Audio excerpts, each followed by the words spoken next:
दरवर्षीप्रमाणे यंदाही श्री थाना हलाई लोहाना महाजन ट्रस्ट आयोजित सरस्वती सन्मान समारोह पार पडला। ठाण्यात राहणारे ठक्कर समाजातील विद्यार्थी-विद्यार्थिनींच्या या सन्मान सोहळ्यात श्री लोहाना महापरिषदेचे अध्यक्ष सतीशभाई विठ्ठलानी, महामंत्री व कांदिवळी बाळाश्रमचे अध्यक्ष सुरेशभाई पोपट, लोहाना महापरिषद महाराष्ट्र झोनचे अध्यक्ष धर्मेंद्रभाई कारिया, लोहाना समाज ट्रस्ट कोकण विभागाचे अध्यक्ष अभयभाई तन्ना आणि इतर मान्यवरांनी उपस्थित राहून विद्यार्थ्यांना मार्गदर्शन केलं। श्री सतीशभाई विठ्ठलानी यांनी श्री लोहाना महापरिषदेच्या माध्यमातून फक्त देशातीलच नव्हे तर परदेशातील समाजातील तरुणांना व्यवसायातील संधी देण्याचं अतिशय सुंदर कार्य केलं असून या कार्यक्रमात त्यांनी तरुणांना मार्गदर्शन केलं। या कार्यक्रमाची सुरुवात राष्ट्रगीत आणि दीपप्रज्वलन करून सरस्वती वंदना गाऊन करण्यात आली। श्री लोहाना महापरिषदेचे गौरवगीत आणि यामिनी गोकाणीचे नृत्य दिग्दर्शन केलेलं कृष्णलीला नृत्यांनी करण्यात आली। थाना हलाई लोहाना महाजन ट्रस्टचे अध्यक्ष महेशभाई ठक्कर यांनी यावेळी उपस्थित प्रमुख पाहुण्यांचा सन्मान करून प्रस्तावना प्रस्तुत केली। तसंच इतर सदस्य राकेशभाई ठक्कर, रसिकभाई ठक्कर, दीपकभाई ठक्कर आणि प्रशांतभाई दावडा यांनी इतर मान्यवरांचं स्वागत आणि सन्मानपत्र देऊन स्वागत केलं। केतनभाई ठक्कर यांनी मधुबाई मोदी, निखिलभाई सुबा, हर्षदभाई यांचे सन्मान केले। समाजातील इतर मान्यवर प्रकाशभाई खक्कर आणि हसमुखभाई पांधीही यावेळी उपस्थित होते। या कार्यक्रमाचं सूत्रसंचालन वासंती गोकाणी, ज्या दादासाहेब फाळके इंडियन टेलिव्हिजन पुरस्काराच्या मानकरी आहेत, त्यांनी केलं। समाजानं त्यांची जाणीव घेत त्यांना सन्मानित केलं। शिक्षण समिती व सांस्कृतिक समितीने हा कार्यक्रम खूपच छान सादर केला। क्या सर, थाने में आए हो, क्या बताओगे कैसा लग रहा है? यहाँ पे जो है बच्चों का सम्मान किया जाने वाला है, क्या बताओगे? सबको एक तो नमस्ते, जय श्री कृष्ण। मैं सतीश विठलानी, श्री लोहाना महापरिषद का मैं 14वां प्रेसिडेंट हूँ। हमारी जो ये संस्था जो है 1952 से कार्यरत है और 1952 से बात करूँ तो भारत भर में हमारी संस्था ने शिक्षण में बहुत ही काम किया है और खास करके इवन महिलाओं स्वावलंबन के लिए भी बहुत काम किया है। जो लिज्जत पापड़ का नाम आपने सुना होगा, वो एक छोटे से पैमाने से हमारी संस्था ने चालू किया था। ये वो आज अब समझते हैं कि वटवृक्ष हो गया है, बहुत बड़ी संस्था हो गई है। तो ये जो संस्था जो है और ये पर्टिकुलरली जो हमारी ज्ञाति, हमारी जो कम्युनिटी है, हमने जो है एजुकेशन के ऊपर बहुत बहुत खास ध्यान दिया है। और आज का जो थाने के अंदर जो ये सरस्वती सम्मान का जो कार्यक्रम जो है, वो बच्चों को जो है प्रेरित करने के लिए, बच्चों के साथ जो है बच्चों को जो है वो सही दिशा में जा रहे हैं, एक दूसरे का उनको एक अच्छा सा कंपटीशन हो, पॉजिटिव है कंपटीशन हो और उनको जो है हर साल सम्मानित करें और उनको आगे बढ़ने की हमेशा एक ख्वाहिश रहे। इसकी वजह से ये जो है आज का जो कार्यक्रम जो हो रहा है, और ये कार्यक्रम के अंदर जो है ये जो थाने जो है महेश भाई, केतन भाई, बहुत सारे कार्यकर आप समझ सकते हैं कि ये जो कोई भी एक कार्यक्रम होता है तो उसमें बहुत ही समाज का, प्रेसिडेंट साहब का, सबका जो है काफी योगदान रहता है।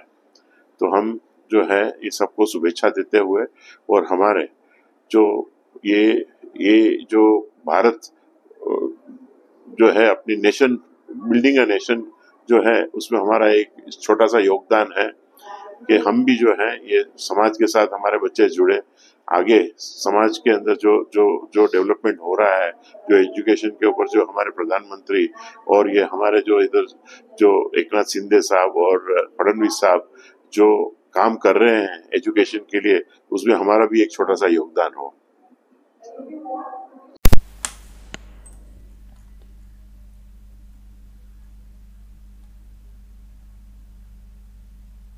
कोकणचा निसर्ग, तेथील संस्कृती, लज्जतदार समिष खाद्यपदार्थ, कोकणी संगीत आणि कोकणची कला असं सारं काही अनुभवण्यासाठी वीकेंडच्या सुट्टीला काल ठाण्यातील शिवाईनगर येथील मालवणी महोत्सवात खवय्ये यांची झुंबड उडाली।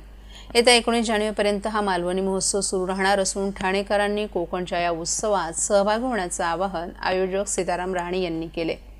कोकण ग्राम विकास मंडळाच्या वतीनं पोखरण रोड नंबर 1 शिवाईनगर येथील उन्नती गार्डन मैदानात शुक्रवारी 10 जानेवारीपासून मालवणी महोत्सवाला सुरुवात झाली आहे। मालवणी महोत्सवाच्या प्रवेशद्वारावर कोकणची संस्कृती दर्शवणाऱ्या कौलारू गणेश मंदिरात दर्शन घेतल्यानंतर भाविकांना साक्षात कोकणची अनुभूती येते। गणेश मंदिरात कोकणी थाटणीच्या सुरावटीत रंगलेल्या भजन संगीतात रममाण होत दर्शन घेतल्यानंतर भाविक मालवणी महोत्सवाच्या जत्रेचा आनंद लुटण्यासाठी जातात। या महोत्सवात खास उभारलेल्या व्यासपीठावर मनोरंजनाच्या कार्यक्रमांचीही लयलूट सुरू असते। तसंच कोकणच्या संस्कृतीबरोबर कोकणी पदार्थांची विक्री करणारे महिला बचत गटांचे स्टॉल, तसंच सुकामेवा, मालवणी पदार्थांमध्ये ताजे मासे, चिकन वडे, मटण, सागोती यांचा आस्वाद घेण्यासाठी वेगवेगळे स्टॉल्स उपलब्ध आहेत। 12 जानेवारी रोजी रविवारचा मुहूर्त साधून मालवणी महोत्सवात ठाणेकरांनी मोठ्या प्रमाणात हजेरी लावली। यावेळी मांसाहारी स्टॉलवर खवय्यांची झुंबड उडाली होती। अनेकांनी सहकुटुंब चिकन, मटण आणि मासळीच्या समिष भोजनाचाही आनंद लुटला। तसंच विविध वस्तू आणि जिन्नसांची खरेदी करण्याची संधीही साधली।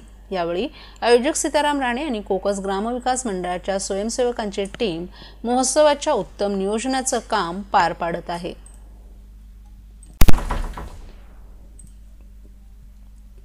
अल्पवयीन मुलांच्या हाती गाडी देऊ नका असं वारंवार सांगितलं जातं। असं करणाऱ्या पालकांवर गुन्हा दाखल केला जातो। मात्र असं होऊनही असे प्रकार घडताना दिसून येत आहेत। यामुळे रस्त्यावरच्या प्रवाशांना आपले प्राण गमवावे लागतायत। असाच एक प्रकार ठाण्यातूनही समोर आलाय।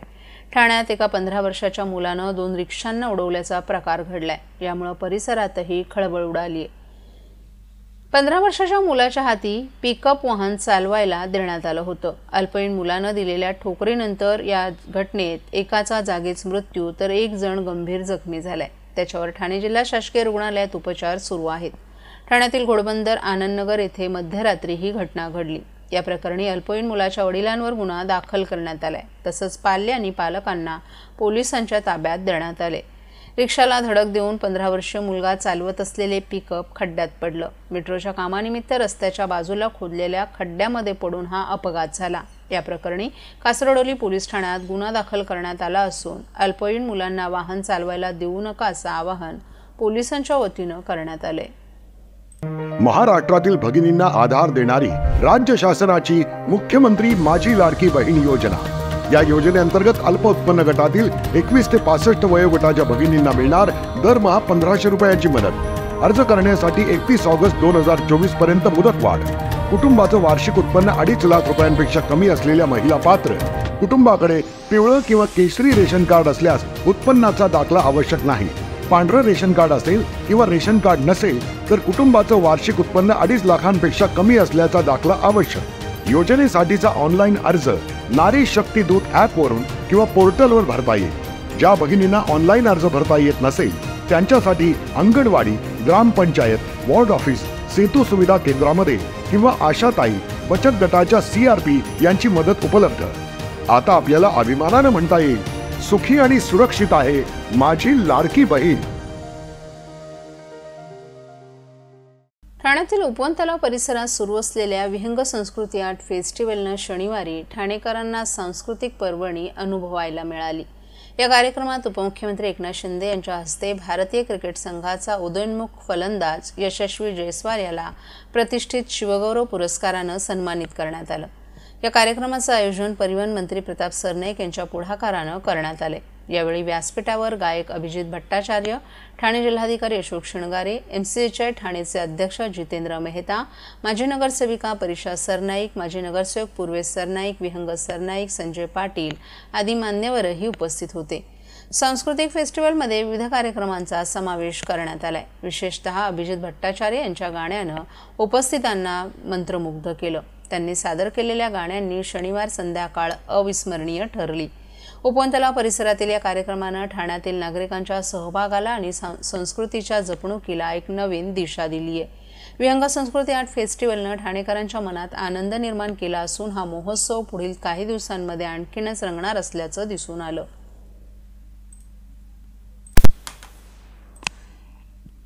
राज्यभरात 14 जानेवारी ते 28 जानेवारी 2025 हा मराठी भाषा संवर्धन पंधरवडा म्हणून साजरा केला जात आहे। या निमित्तानं ठाणे महापालिकेतही विविध उपक्रम आणि कार्यक्रमांचं आयोजन करण्यात आले। त्याचं उद्घाटन मंगळवारी 14 जानेवारी रोजी सकाळी 10:30 वाजता नरेंद्र बळाळ सभागृहात होणार आहे। त्यानंतर महापालिकेचे अधिकारी आणि कर्मचाऱ्यांकरिता डॉक्टर निर्मोही फडके यांचं जगू मराठीचे रंगी या विषयावर व्याख्यान होणार आहे. पंधरवड्यात होणाऱ्या विविध कार्यक्रमांची माहिती अतिरिक्त आयुक्त संदीप माळवी यांनी आज नरेंद्र बल्लाळ हॉल येथे झालेल्या पत्रकार परिषदेत दिली आहे. यावेळी अतिरिक्त आयुक्त प्रशांत रोडे, उपायुक्त उमेश बिरारी आदीही उपस्थित होते. या पंधरवड्यात सोमवारी 20 जानेवारी रोजी सकाळी 10:30 ते 11:30 या वेळेत महापालिका भवन ते परमार्थ निकेतन ते ज्ञानराज सभागृह, महापालिका भवन अशी ग्रंथदिंडी काढण्यात येणार आहे. त्यानंतर प्राच्यविद्या संस्थेच्या सहकार्यानं नरेंद्र बल्लाळ सभागृह येथे जुन्या आणि नवीन पुस्तकांचं प्रदर्शन भरवण्यात आलेल्या प्रदर्शनाचं उद्घाटन होईल. त्याचवेळी सभागृहात सुलेखनकार अच्युत पालव यांचं सुलेखन पाहण्याचीही संधी मिळेल. पुस्तक प्रदर्शनात जुन्या पुस्तकांसह कोश, रामायण, महाभारत यांचे खंड पाहता येणार आहेत. तसंच पुस्तक विक्रीचे स्टॉल्सही यावेळी ठेवण्यात येणार आहेत. हे प्रदर्शन नागरिकांना पाहण्यासाठी सोमवार 20 आणि मंगळवार 21 जानेवारी रोजी सकाळी 10 ते सायंकाळी 6 वाजेपर्यंत खुलं राहील. बुधवारी 22 जानेवारी रोजी महापालिका अधिकारी आणि कर्मचारी यांच्याकरिता निबंध, सुलेखन, शुद्धलेखन आणि वक्तृत्व स्पर्धा आयोजित केली जाणार आहे. या पंधरवड्याच्या काळात शिक्षण विभागातर्फेही शालेय स्तरावर विविध स्पर्धा, ग्रंथ प्रदर्शन यांचं आयोजन करण्यात येणार आहे. तर मंगळवारी 28 जानेवारी रोजी पंधरवड्याचा समारोप आणि पारितोषिक वितरण सोहळा नरेंद्र बल्लाळ सभागृहात होणार आहे. यामध्ये महापालिकेचे अधिकारी आणि कर्मचारी यांच्यासह शालेय स्पर्धेतील सर्वोत्कृष्ट विद्यार्थ्यांना पारितोषिकं देण्यात येतील. त्यानंतर ज्येष्ठ साहित्यिक प्राध्यापक प्रवीण दवणे यांचं मराठी भाषेचं अभिजात सौंदर्य या विषयावर व्याख्यान होईल. हे व्याख्यानही सर्व नागरिकांसाठी खुलं आहे.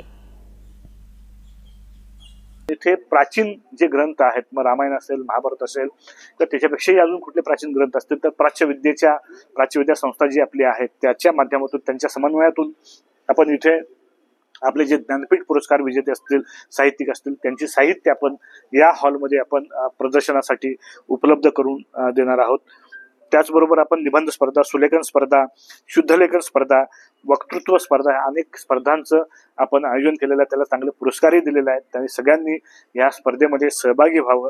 आणि ह्या पंधरवड्याचा समारोप 28 जानेवारी 2025 रोजी ह्याच सभागृहामध्ये होणार आहे. त्याआधी आपण प्रसिद्ध साहित्यिक कवी प्रवीण दवणे सर यांचं मराठी भाषेचं अभिजात सौंदर्य काय आहे याच्यावर आपण व्याख्यान आयोजित केलेलं आहे. आणि त्या व्याख्यानाने आणि नंतर पुरस्कार वितरणाने या पंधरवड्याचा समारोप होणार आहे. तर माझं सर्व ठाणेकरांना, मराठीवर प्रेम करणाऱ्या सर्व मराठी भाषिकांना आवाहन आहे की त्यांनी मोठ्या संख्येने या स्पर्धेमध्ये, या उपक्रमामध्ये सहभागी व्हावं. पालिकेच्या शाळेने काय आव्हान वगैरे यामध्ये सगळ्याच महापालिकेच्या शाळा सहभागी होणार आहेत, खाजगी शाळा सहभागी होणार आहेत. नागरिकांना आपण आवाहन करतोय, पत्रकारांनी यामध्ये सहभागी व्हावं, मोठ्या संख्येने सहभागी व्हावं. असं सगळ्याच घटकांना जे मराठीवर प्रेम करतायत, मराठी संस्कृतीवर प्रेम करतायत, त्या सगळ्यांना आपण आवाहन करतोय की त्यांनी मोठ्या संख्येने या स्पर्धेमध्ये. इंग्रजी माध्यमांच्या शाळा ज्या आहेत, ज्या विनाअनुदानित शाळा, इंग्रजी सीबीएसई बोर्ड किंवा आयसीएसई, तर यांना पण तुम्ही काही केलंय की याच्यामध्ये सहभागी? आपण सगळ्याच शाळांना, म्हणजे ठाणे शहरातील सगळ्याच शाळांना सहभागी होण्यासाठी आपण विनंती केलेली आहे. आणि मला वाटतं की सगळ्याच शाळा याच्यामध्ये सहभागी होतील. याची नोंदणी कधीपर्यंत करायची? आता नोंदणी आता ऑलरेडी आपण हे केलेलं आहे, डिक्लेअर केलेलं आहे की नोंदणी शेवटच्या क्षणापर्यंत ते सहभागी होऊ शकतात. त्यासाठी का शेवटी मराठी भाषेसाठी आपण काम करतोय, त्यामुळे हा स्पर्धा जरी असली तरी ती मराठीसाठी आहे. त्यामुळे शेवटच्या क्षणापर्यंत त्यांनी सहभागी झालं तरी कुठलीही अडचण राहणार नाही. यासाठी ऑलरेडी आपण प्रेस नोटच्या माध्यमातून लोकांना आवाहन केलेलं आहे.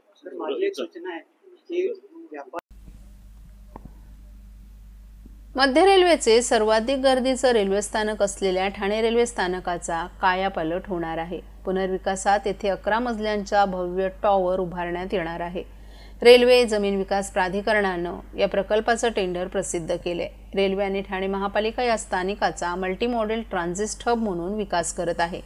या अंतर्गत रेल्वे स्टेशनच्या पूर्वेकडील 9000 चौरस मीटर जागेचा व्यावसायिक विकास केला जाणार आहे. ठाणे रेल्वे स्थानकाच्या पूर्वेला असलेल्या 10A या प्लॅटफॉर्म जवळील जागेचा विकास केला जातोय. या जागेवर 11 मजली टॉवर उभारला जाणार आहे. यात बेसमेंटला वाहनांच्या पार्किंग आणि सर्व्हिसची सुविधा असणार आहे. तळमजल्या आणि पोटमजल्यावर रेल्वे सुविधा आणि कॉन्कोर्स फ्लोअर प्रवासी बसेससाठी असणार आहेत. तसंच 8 अतिरिक्त मजल्यांचा व्यावसायिक वापर केला जाणार आहे.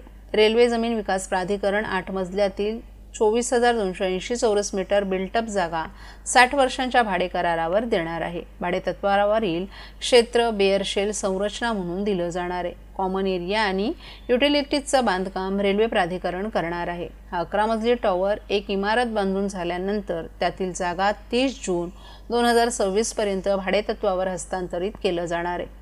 सॅटिस अंतर्गत चांगल्या कनेक्टिव्हिटीसाठी 2.24 किलोमीटरचा वर्तुळाकार elevated road linking spanning Thane महापालिका उभारणार आहे. हा मार्ग पूर्व द्रुतगती महामार्ग ते ठाणे रेल्वे स्थानक पूर्व असा असणार आहे. मध्य रेल्वेच्या ठाणे रेल्वे स्थानकातील प्लॅटफॉर्म क्रमांक 10 येथील एलिव्हेटेड डेकला हा मार्ग जोडण्यात येणार आहे. या मार्गामुळे प्रवाशांना कॉन्कोर्सला पोहोचता येणार आहे. शिवाय इतर व्यावसायिक कारणांसाठी येणाऱ्या नागरिकांना हा मार्ग सोयीचा होणार आहे. येथे मल्टीमॉडल ट्रान्झिट हब अंतर्गत बस, रेल्वे आणि मेट्रो ही जोडली जाणार.